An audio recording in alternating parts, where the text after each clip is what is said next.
একটা কাহিনী শোনায় আমার ফেসবুক পেজের কাহিনী। ফেসবুক পেজ যেটা আমার গেমিং এর তালা বর্তমান, এটা আমার না। এটা কিভাবে জানেন? আমার ভিডিও তখন মামুন দাদু আপলোড করতো। মামুন ভাই আছে, ওনার দাদু বলি আমরা ভালোবাসে। মামুন দাদু আপলোড করতো গেমিং উইথ তালহা ইউটিউব চ্যানেলের ভিডিও নিয়ে মামুন দাদু আপলোড করতো। আপলোড করার পরে ওনার পেজে ফলোয়ার হয়ে গেছিল প্রায় ৭৯,০০০। ওই গেমিং উইথ তালহা নামে ফেসবুক পেজে ৭৯,০০০ই ফলোয়ার। আমার মাথা মতো হ্যাঁ, আমি নিজেই পেজ খুলতে পারতেছি না, হচ্ছে না। আর দাদু এনে ৭৯,০০০ ফলোয়ার কমে লাইছে। পরে তারপরে আমি একটা ভিডিও দিছিলাম গেমিং উইথ তালহা ইউটিউব চ্যানেলে, অনেকেই জানার কথা আপনাদের, যারা ৬, ৭, ৮ বছর আগে দেখছিলেন আর কি।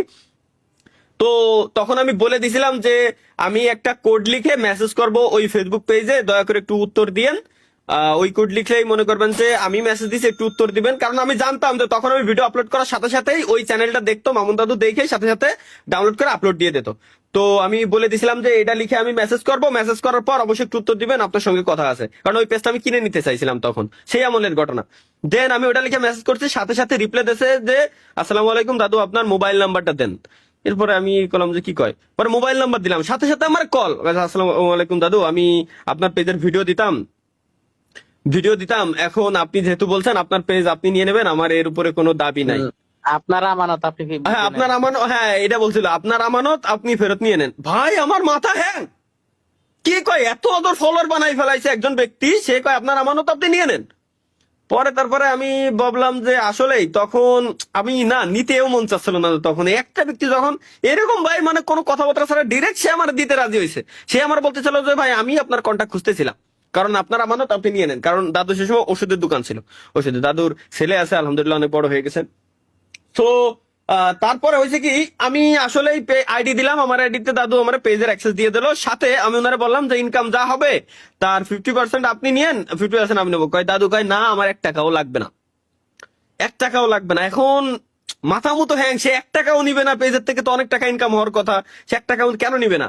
দেন আমি দাদুরে বললাম যে আপনার জীবনের শখ কি, আপনি কি চান? কয় দাদু আমার একটা খালি পিসি বানানোর শখ। দেন আমি বললাম যে ঠিক আছে, তাইলে এখন থেকে ফেসবুক পেজে যা ইনকাম হবে তার ৭০% আপনি নিয়ে নেবেন, ৩০% আমার জাস্ট দিয়ে দিয়েন, যে আপনি আমার দিচ্ছেন আর বাকিটা আমি আপনার দিয়ে দিচ্ছি। কয় দাদু আমি এটাও নিতে পারবো না, ইনকাম যা আসবে আমি আপনার ধরে দিয়ে দেবো। কারণ ওনার আম্মার নামে না স্ত্রীর নামে যেন ছিল, ব্যাংক অ্যাকাউন্ট অ্যাড করা ছিল, ওটা ছিল। বলো যে যা ইনকাম হবে আমি দিয়ে দেবো, তারপরে আপনার মন চাইলে দিয়ে, না চাইলে আমার লাগবে না, বাট আমি আপনার দিয়ে দেবো, এইটুকু কষ্ট করে দেবো। আপনি আমার যাতায়াত ভাড়াটা শুধুমাত্র অল্প কয় টাকা খরচ হয়, ২০-৩০ টাকা দিয়ে দেবেন। আমি বললাম যে আচ্ছা ঠিক আছে, আমি দেখতেছি। আসলেই ভাই প্রথম মাসে ইনকাম আসলো $৭০০ মতো। হ্যাঁ, এইভাবে করে টুকটাক কয়েকবার আর কি, মানে ছোট ছোট কিছু অ্যামাউন্ট, না টোটাল $৭০০ মেবি ইনকাম করছিলাম। হয় এই টাইপের কিছু ছোট ছোট করে ইনকাম হচ্ছিল, যা হচ্ছিল ওনারা আমি টোটালি দিয়ে দিছি। এট লাস্ট পরবর্তীতে হয়েছে কি, ফেসবুক পেজে ওই ফেক স্ট্রাইক মিস্ট্রাইক দেয়, বাবা ভগবান থাকে না যতগুলো স্ট্রাইক মিস্ট্রাইক দেয়, আমার মেজাজি খারাপ হয়েছে, ফেসবুক পেজে আর চালাবোই না বাল। পরে তারপরে ওনারে দিয়ে দিলাম, উনি আলহামদুলিল্লাহ আশা পূরণ করছে, আমিও খুশি উনিও খুশি। পরে পেজটারে আমার উপরে দিয়ে দিল যে দাদু এখন আমার পিসি কিনা হয়ে গেছে, এখন থেকে আমার আর ফেসবুক পেজের কোনো প্রয়োজন নাই। উনি আর ফেসবুক পেজের অ্যাক্সেসই ওনার কাছে রাখেনি। ভাই রে ভাই, এ মানে কি একটা কাহিনী। এখনো পর্যন্ত মনে পড়ে, দাদুর সাথে এখনো পর্যন্ত কথা হয়। দাদু লোক ভালো। পাবনা যখন গেছিলাম আমি, পাবনা ঈশ্বরদী ওই একটা ইভেন্টে, তখন দাদুর সাথে দাদু আসছিল, দেখা হয়েছিল। যাই হোক, এনিওয়ে থ্যাংক ইউ দাদু, লাভ ইউ দাদু, দাদিরে আমার সালাম দিয়েন।